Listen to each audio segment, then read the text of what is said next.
ஓம் சரவண ஜோதியே நமோ நம. ஓம் ஆறுமுக அரங்கமகா ஜோதியே நமோ நம.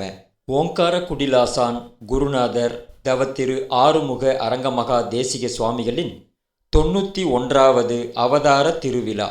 எப்பொழுதெல்லாம் மக்களிடையே பக்தி குறைகிறதோ, தர்மத்திற்கு தாழ்வு நேருகிறதோ, அப்பொழுதெல்லாம் முருகப்பெருமானின் அருள் கட்டளைப்படி இந்த பூமியில் அவதார புருஷர் ஒருவர் தோன்றுவார்கள்.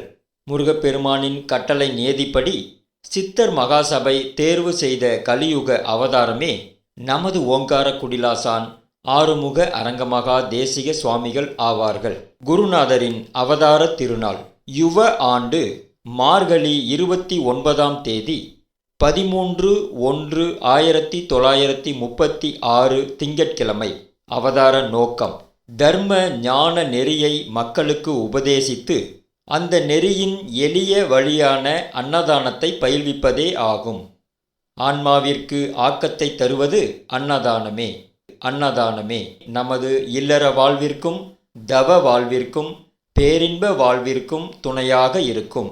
அன்னதானமே வாழ்வின் பாதுகாப்பு அரணாகும். தானமே ஞானம், ஞானமே தானம். அன்னதானம் செய்பவர்களுக்கு இறையருளோடு புண்ணிய பலமும் நிச்சயமாக கிட்டும்.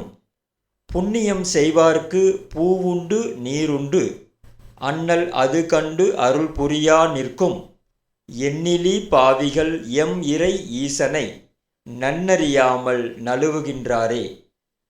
திருமந்திரம் சிவபூஜை கவியன் 1828.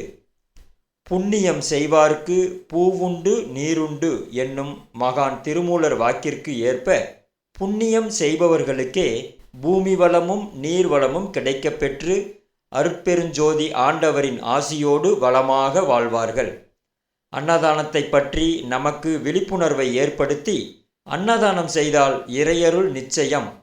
இந்த மகத்தான செய்தியை நம்முடைய ஆன்மாவில் பதித்த நமது அவதார புருஷர் ஆறுமுக அரங்கமகா தேசிக சுவாமிகள். குருநாதர் நமக்கெல்லாம் தாயாக, தந்தையாக, அருட்குருவாக, கடவுளாக இருந்து அரூபமாக இருந்து நம்மை வழிநடத்தி கொண்டிருக்கின்றார்கள். அவர்களுடைய அவதார தினமே நமக்கு ஆன்ம விழிப்புணர்வு தினமாகும். இந்த அருமையான தினத்தை கொண்டாடுவதில் இந்த ஸ்ரீ அகத்தியர் சன்மார்க்க சங்கமும் சங்கத்தை நாடி வந்திருக்கின்ற பொதுமக்களும் அன்பர்களும் தொண்டர்களும் பெருமை கொள்கின்றோம். போற்றுவோம் ஓங்கார குடிலாசான் திருவடிகளை, பேசுவோம் அவர்களின் பெருமைகளை, மறவாதிருப்போம் அவர்களின் திருநாமத்தை. ஓம் ஆறுமுக அரங்கமகா தேசிகாய நம. ஓம் ஆறுமுக அரங்கமகா ஜோதியே நமோ நம. நன்றி, வணக்கம்.